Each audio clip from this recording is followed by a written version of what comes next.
Bienvenue pour une nouvelle vidéo qui se consacre au postpartum, quand reprendre le fractionné dans le cadre d'un postpartum. Pour celles et ceux qui ne me connaissent pas, je m'appelle Suzanne Carrion, je suis entraîneur en course à pied à l'AS Caluire à Lyon. Je suis également maman de 2 garçons et coureuse du 800 mètres au marathon. Bref, on va essayer de répondre à cette question, quand reprendre le fractionné dans le cadre d'un postpartum.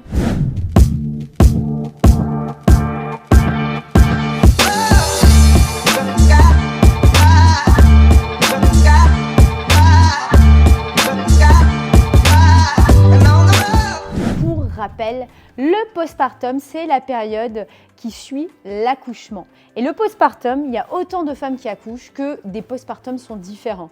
Cette période, c'est vraiment une période hyper importante dans la vie d'une femme. Et pour moi, en tant qu'entraîneur, on ne peut pas faire l'économie de cette période sans en avoir une approche progressive et bienveillante. Ici, la question du postpartum, c'est quand est-ce qu'on peut reprendre le fractionné? Alors moi, tout de suite, pour celles qui me connaissent et qui me suivent, savent déjà que j'avais fait une vidéo sur la pratique de la course à pied dans le cadre de la grossesse et la vidéo qui concerne la reprise de la course à pied dans le cadre d'un postpartum. Et si vous avez suivi ces vidéos, vous ne serez pas surprise de savoir que lorsqu'on vient reprendre le fractionné, on vient reprendre le fractionné bien après la reprise de la course à pied. Pourquoi? Tout simplement parce que le fractionné, ça reste quand même une sollicitation importante de votre organisme et on ne peut pas venir sur une phase de fractionné si on n'a pas déjà au préalable repris de manière progressive la course à pied dans le cadre d'un postpartum. Donc, dans un premier temps, lorsque vous allez venir reprendre les séances de fractionné dans votre postpartum, évidemment, l'équipe médicale qui vous suit ou vous a suivi en est totalement d'accord. Si vous avez une quelconque mise en garde de la part d'un professionnel de santé, je vous invite vraiment à en discuter avec pour voir quoi faire et comment adapter cette reprise de fractionné. Pour ma part, en tant qu'entraîneur, avant d'aller sur une phase de reprise de fractionné, d'abord, on va venir vraiment consolider les bases. C'est-à-dire qu'on a repris la course à pied dans le cadre du postpartum et que tout est OK, il n'y a pas de stop pipi ou de fuite urinaire, tout est OK, il n'y a pas de souci à ce niveau-là. Le périnée va très bien et on a fait également en complément de la course à pied toute une phase de renforcement musculaire de la sangle abdominale, du dos. On est totalement OK sur cette partie-là parce que c'est vraiment important d'avoir un corps qui est fort pour passer à l'étape suivante.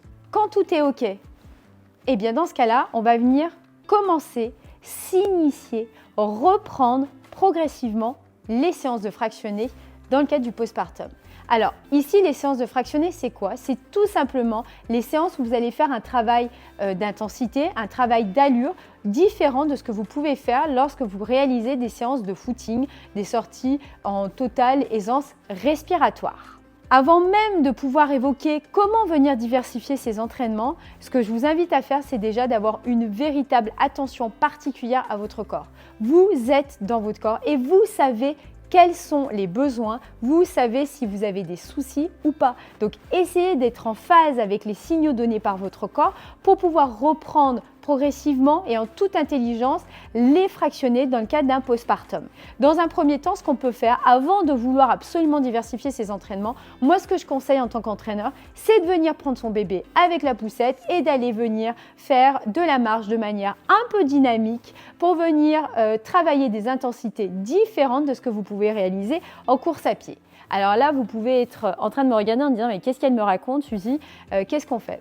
Je vais vous donner un exemple très simple. Quand j'ai moi-même été dans la phase de la reprise du fractionné dans le cadre de mon postpartum, je prenais mon petit Léo dans sa poussette. J'avais un parc qui était pas très loin de chez moi où j'allais prendre la poussette. Lui, c'était l'occasion pour lui de s'endormir. Moi, c'était l'occasion un peu de me défouler. Et là, dans le parc, ça faisait un peu vallonné. Donc, je prenais ma poussette et je poussais de manière énergique et dynamique dans les côtes pour faire venir monter un peu le cardio, sentir un peu les muscles de ma cuisse être bien sollicité et avoir le sentiment de me donner. Alors, je ne courais pas, je faisais juste de la marche dynamique pour venir vraiment diversifier un peu les entraînements que j'avais dans le cadre de mon postpartum. Ça peut être déjà une première étape, venir prendre sa poussette, aller marcher dans des parcours un peu vallonnés pour venir diversifier, solliciter son corps autrement sans venir traumatiser le périnée ou d'autres parties de son corps. Et par la suite, avant d'en arriver aux séances de fractionnés avec des séances sur piste, et bien déjà dans un premier temps, on va venir faire des accélérations progressives.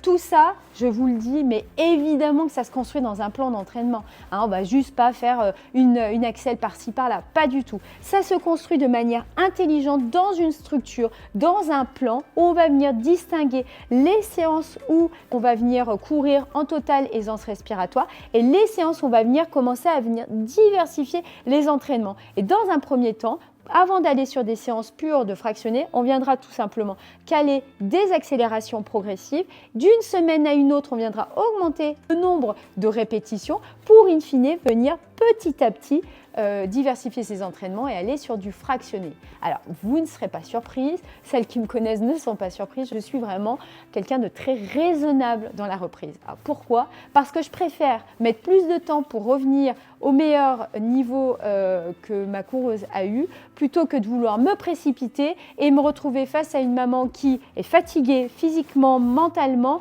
et qui en plus de ça a un risque de blessure qui s'amplifie et le périnée qui fait un peu la gueule. Donc c'est pas le but. Ici on vient reprendre de manière intelligente et raisonnablement pour après venir diversifier les entraînements avec des séances de fractionnés qu'on va venir travailler également progressivement. Donc quand on a réalisé toute cette phase où vous allez avoir des accélérations progressives, on viendra par la suite effectivement glisser petit à petit sur des séances de fractionnés. Et là, les séances de fractionnés, pareil, on va venir augmenter d'une semaine à une autre le nombre soit d'intensité, soit de la durée de vos séances. Mais tout ça se fait de manière cohérente et se fait de manière progressive. C'est le meilleur moyen de permettre à votre corps de se réhabituer à cet effort que vous avez connu avant la grossesse ou tout simplement de s'habituer à un nouvel effort. C'est très important et c'est ce qui fera que vous allez durer longtemps dans le cadre de la course à pied. Ces séances de fractionnés, elles ne peuvent que se faire en complément des séances de renforcement musculaire. Oui, celles qui me connaissent ne sont pas surprises d'entendre ça. Pour moi, pour pouvoir reprendre sereinement, pour pouvoir reprendre avec un corps résistant, il faut l'associer à des séances de renforcement musculaire et pas n'importe lesquelles. Soit on va venir s'orienter sur des exercices de pilates post-natal, ce qui va vous permettre vraiment de venir travailler toute la sangle abdominale dans sa profondeur et de venir renforcer sa sangle abdominale. Et puis, ou alors en complément, on peut aussi venir ajouter les exercices hypopressifs. Ouais, je vous en parle encore aujourd'hui, alors que c'est la 3e vidéo qui s'adresse, on va dire, à des femmes enceintes. Et j'en parle encore aujourd'hui parce que pour moi, c'est vraiment fondamental. Ces exercices hypopressifs, ils devraient accompagner les femmes dans toute la globalité, qu'on soit dans le postpartum ou pas. Et enfin, vous pouvez très bien associer cette reprise de fractionnés avec des séances petit à petit, progressives, de gainage, pour venir travailler son corps dans sa globalité, avoir un corps fort et résistant pour être fort en course à pied. Et le dernier point qui pour moi est vraiment hyper important. Vous venez d'avoir un nouvel équilibre dans votre vie. Vous avez un nouvel équilibre, vous retrouvez un nouveau corps. Alors quoi qu'on se le dise, souvent j'entends cette phrase qui dit « j'aimerais bien retrouver mon corps d'avant ». Mais en fait, c'est pas possible parce qu'entre-temps, il y a eu un nouvel enfant. Et c'est normal. Il ne s'agit pas de redevenir ce qu'on a été, parce qu'on ne peut pas redevenir ce qu'on a été. Il s'agit de devenir une meilleure version de soi-même. Donc ça se trouve, vous ne serez plus celle que vous avez été, mais vous allez être encore plus forte et vous allez peut-être vous sentir encore mieux dans votre corps. Et c'est ce qu'on vise.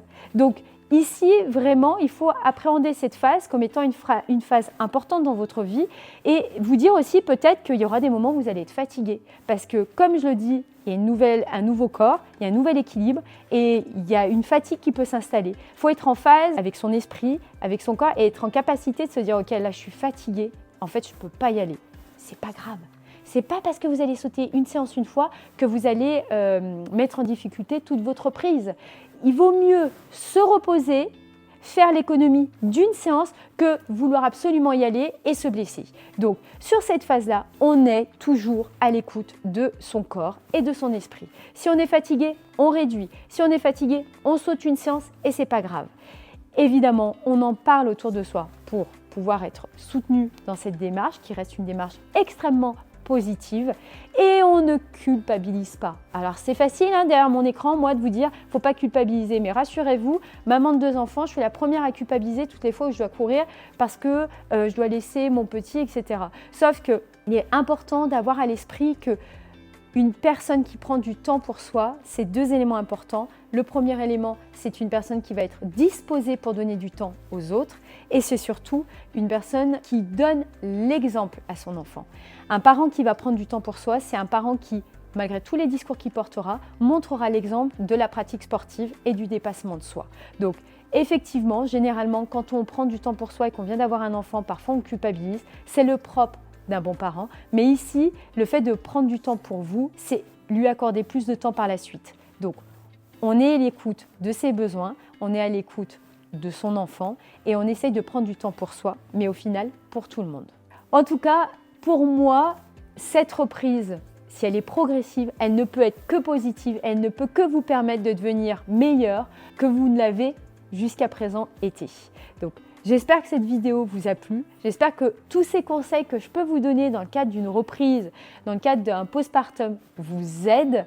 Je vous invite à vous abonner à ma chaîne pour ne louper aucune actualité. Je vous retrouve très rapidement pour un nouvel épisode consacré au postpartum. On n'hésite pas à me poser toutes les questions que l'on a pour que je puisse, moi, prendre le temps d'y répondre en vidéo.